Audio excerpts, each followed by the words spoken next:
सुधा समाधान।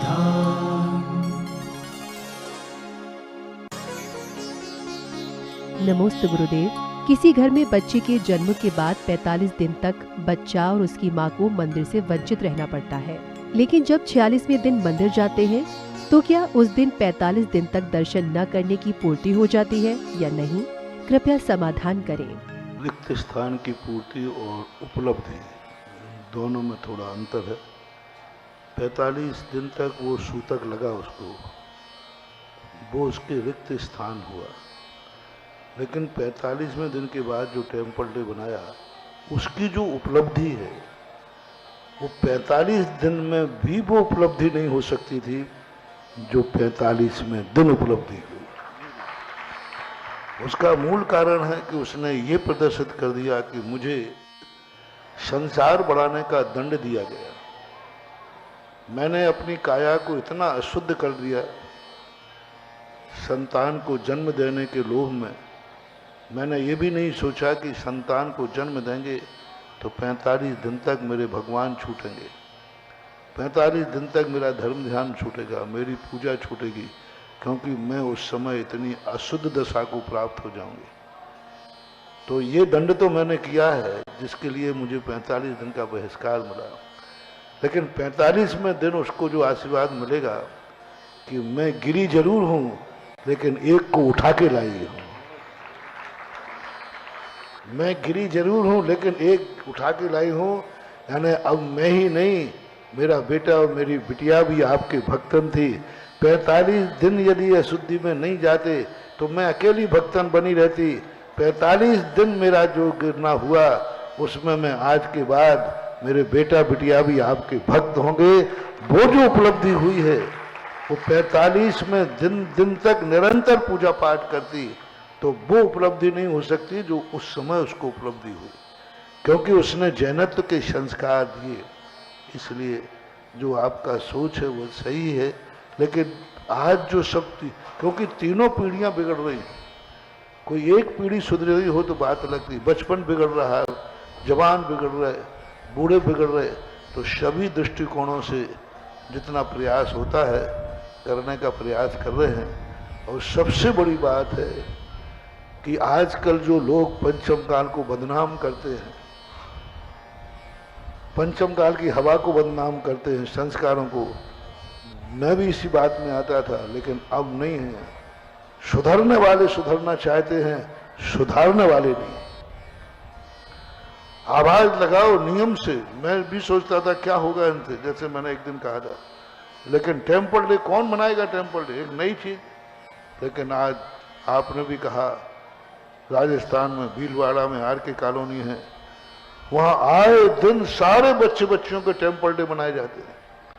बड़े ठाट बाट से घर से लाते हैं, मंदिर के दरवाजे पर पूरी समाज उनका स्वागत करती है। जो बच्चा बच्ची 8 दिन में होता है ना, तो वहाँ जो पूजा करने वाले हैं, अध्यक्ष मंत्री आदि, वे उसका स्वागत करते हैं।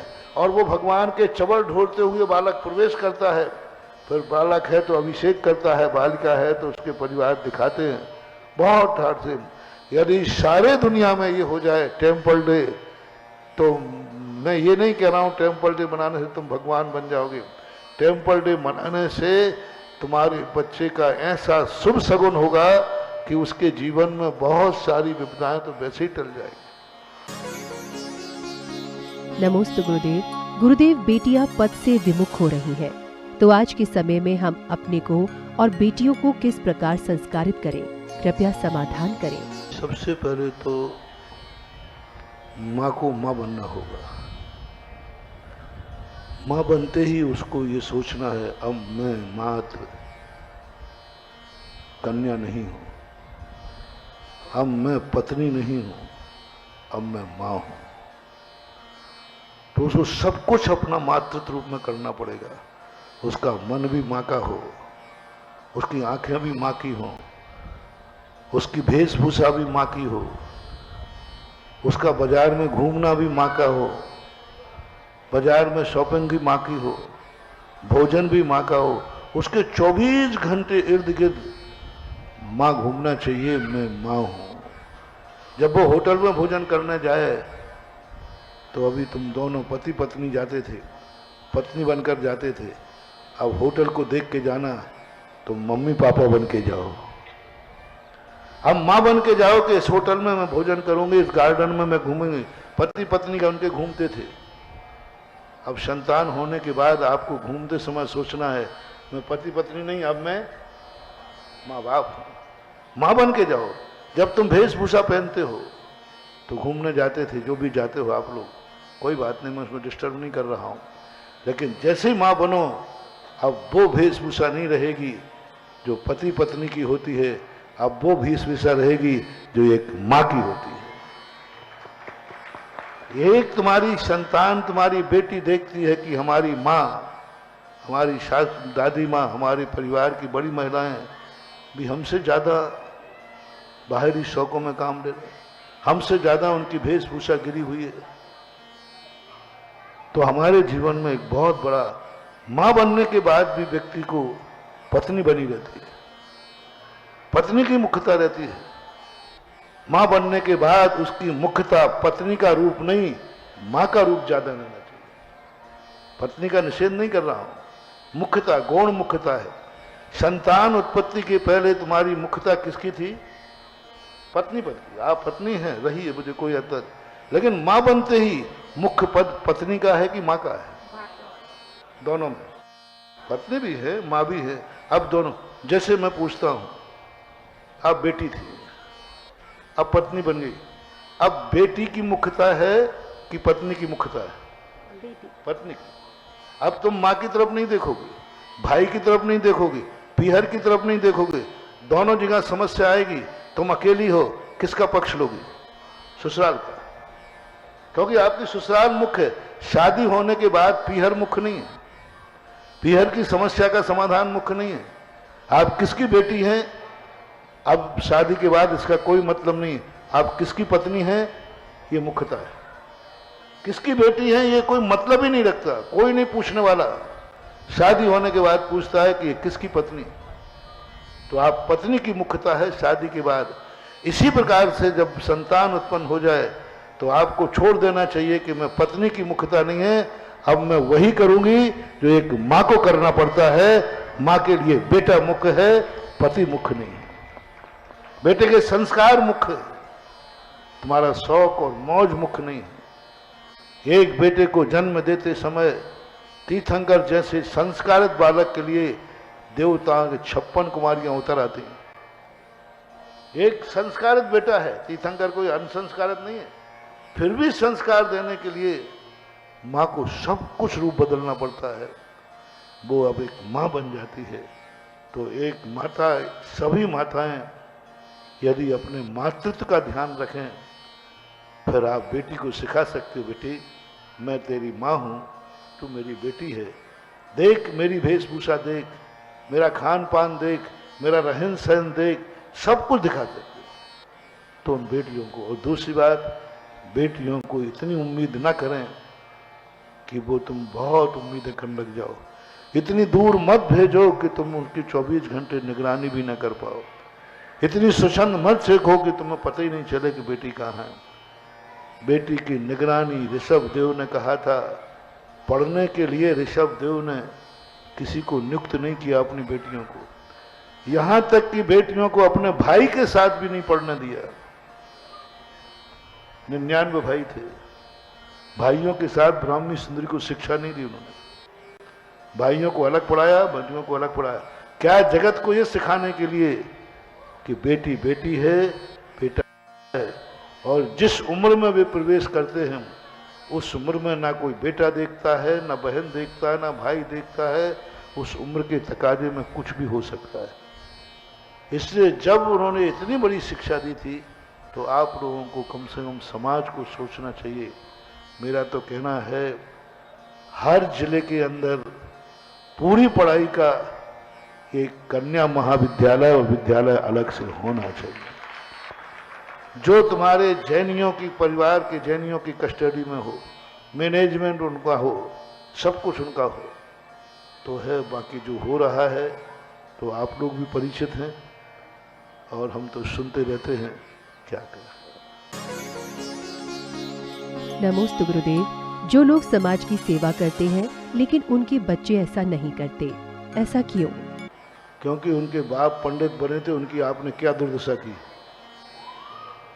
यदि वो चपरासी भी होते तो आज उनको पेंशन मिल रही होती, चपरासी भी होते तो आज उनको वेतन मिल रहा होता, चपरासी भी होते तो उनको मेडिकल मिल रहा होता, चपरासी भी होते तो आज सरकार उनको बहुत सारी सुविधाएं देती।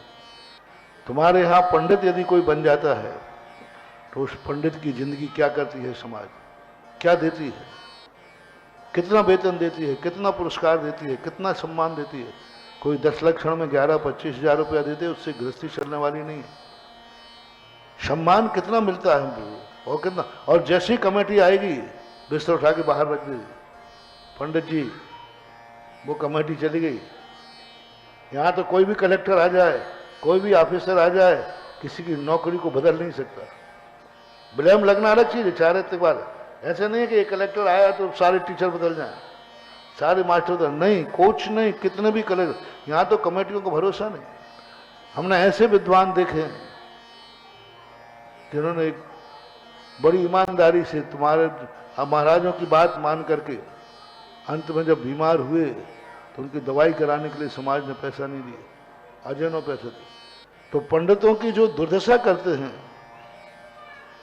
इस कारण से पंडित सोचता है जो दुख मैंने उठाए हैं ये दुख मेरा बेटा नहीं उठाए, जिससे वो अपनी जिंदगी जी सके। आज कौन पिता है जो अपने बेटे को, यदि इन्होंने सुख उठाया होता तो क्यों नहीं कहते, जैसे व्यापारी सुख उठाता है तो हमेशा कहता मेरा बेटा व्यापारी बने क्योंकि मैंने सुखी जिंदगी जी। वकील बनाना चाहता है, आईएएस ऑफिसर अपने बेटों को आईएएस बनाना चाहता है, क्यों, उसने सुख भोगा है।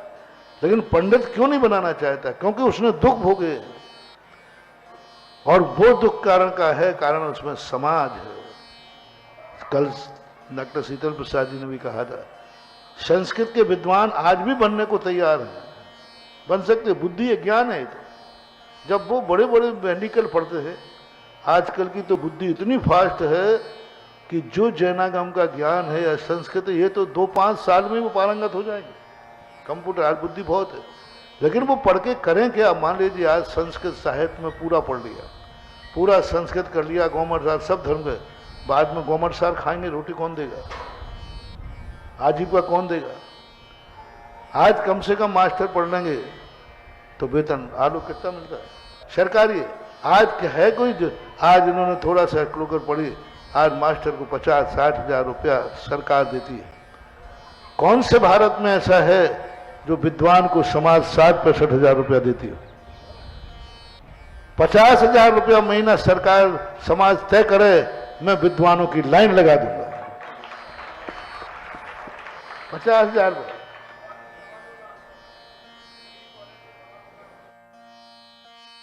दो डिग्री कॉलेज में 2 लाख रुपया है। आज छोटे छोटे मास्टरों की, छोटे छोटे स्कूल की है। आज मैं तो 50 हजार रुपये कह रहा हूं, 50 हजार रुपये महीने का ठेका लो, जैन दर्शन के हर विषय का विद्वान तैयार मैं कर दूंगा। पर 50, क्योंकि मेरे कमंडल में है नहीं। अब मैं तो तुम्हारे भरोसे घोषणा कर सकता हूं। आप समाज वाले कहें कि ललितपुर के लिए एक विद्वान दीजिए जो गौमरसार कर्मकांड हुआ, और जिंदगी भर उसके 50 हजार रुपये मिलेंगे, पंचायत के चुनाव में बदल मत देना। हाँ, गारंटी कार्ड लो, फिर देखो कैसे विद्वान तैयार। महज 2 कारण है, समाज सम्मान नहीं देती, समान इज्जत नहीं देती, समाज उनकी आजीविका का साधन नहीं जुटाती, समाज उनके संबंध में कुछ सोचती नहीं कि आप 2-5 हजार रुपया 10 हजार रुपया देते हैं, आपके घर की सब्जी और दूध नहीं आता, वो भी गृहस्थ हैं, वो कैसे चलाएंगे। आप एक पंडित को पाठशाला में 15 हजार रुपया देते हैं, 15 हजार रुपये, 15 भी कहाँ देते हैं, 10-12 देते हैं, 10-12 हजार, 7 हजार 8 हजार देते, उसमें कितना सामान आएगा। बच्चा भी है, पत्नी भी है, और माँ बाप भी हैं बूढ़े उसके, कोई आकाश से तो आया नहीं था। पंडित के माँ बाप भी हैं कि नहीं, और माँ बाप ने भी पैदा किया है कि मेरा बेटा बड़ा हो जाएगा, बुढ़ापे में आ जाएगा। आज वो माँ बाप की सेवा नहीं कर पा रहे। कोई पंडित के पास इतना पैसा नहीं है जो अपने माँ बाप को अपने पास रखकर सेवा करा दे, अपने बच्चों को अच्छी तरह पढ़ा दे। तो ये समाज की दुर्दशा होने से लोग एक किसी भी कचहरी में क्लर्क बनने को तैयार है लेकिन मास्टर बनने को, पंडित बनने को तैयार नहीं। कुछ नहीं बनेगा तो वही कहता चपरासी तो बनूंगा, लेकिन जिंदगी भर की गारंटी है, उनकी पेंशन है। अब मान लीजिए कल पढ़ाना बंद हो गया बुढ़ापे में, तो समाज वेतन देगी उसको? कहां जाएगा बुढ़ापे में? सरकार वेतन देती है। तो इन समस्याओं पर विचार नहीं करने से, इस कारण से लोग पंडित तो बने लेकिन अपनी संतान को पंडित नहीं बनाया। और कोई कारण नहीं, पंडित भी जानते हैं कि पंडित बनाने में कितने लाभ हैं, धर्म है, संस्कार है, सब कुछ इज्जत है, लेकिन वो मजबूर है। नमोस्तु गुरुदेव। पाषाण की प्रतिमा में अतिशय दिखता है लेकिन धातु की प्रतिमा में नहीं, ऐसा क्यों? अब इसका रीजन एक ही है, पहला तो कि धातुओं की अति प्राचीन मूर्तियां हैं ही नहीं। जो विशाल बड़ी मूर्तियां प्राचीन हो ऐसी कोई देखने में नहीं आती। दूसरी बात है कि धातुओं के अंदर एक इतनी शाइनिंग आ जाती है कि व्यक्ति की दृष्टि टिकती नहीं, ज़्यादा देर उसको देखते देखते आंखों में दर्द हो जाता है। सैंडस्टोन की मूर्तियों को दृष्टि टिकती है, और टिकते उस दृष्टि टिकने से जो भक्तों की भक्ति की एनर्जी, जो दर्शन करते समय भक्त की आंख से जो रेज निकलती है, वो रेज उस मूर्ति को प्रभावित करती है। शाइनिंग तेज हो जाने से दृष्टि टिकती नहीं है और दृष्टि स्लिप हो जाती है और वो उसको ग्रहण नहीं कर पाती। इसलिए, लेकिन मैं निषेध इसलिए नहीं कर सकता हूँ कि आगम में स्पष्ट धातुओं की, रत्नों की, इनकी मूर्तियों का उल्लेख मिलता है, इसलिए पूजनी तो हैं। मैंने जो कारण सोचा वही है, आगम में कोई ऐसा अलग से कारण देखने में नहीं आया। नमोस्तु गुरुदेव। मन में ये भावना लेकर कि मेरी उम्र आचार्य श्री विद्यासागर जी महाराज को लग जाए और प्राणांत हो जाए, तो क्या ऐसी भावना भाना सही है या गलत है? भक्ति में ऐसा होता है, ऐसा होना नहीं है, लेकिन ऐसी भावना भाने से हमारे अंदर ऐसा पुण्यबंध होता है कि महान आत्माओं की छाया हमारे ऊपर सदा बनी रहती है। देखो, मैं नहीं बोलूँगा क्योंकि मैं भी तुम्हारी लाइन में खड़ा हूँ कि हमारे, क्योंकि मेरी भी भावना है कि हमारे गुरु जी इतने जिए, इतने जिए, इतने जिए, जब तक आकाश में सूरज चांद है मेरे गुरु। तो इसलिए हम ये कुछ नहीं कहेंगे, हम तो यही कहेंगे कि भावना भाव गुरु जी की उम्र बढ़ जाए, बढ़ी नहीं। अपन भक्ति में तो यही कहें बढ़ती है। अब बढ़े या ना बढ़े, अपन तो यही मानना चाहिए, ये अपनी श्रद्धा है। सुधा समाधान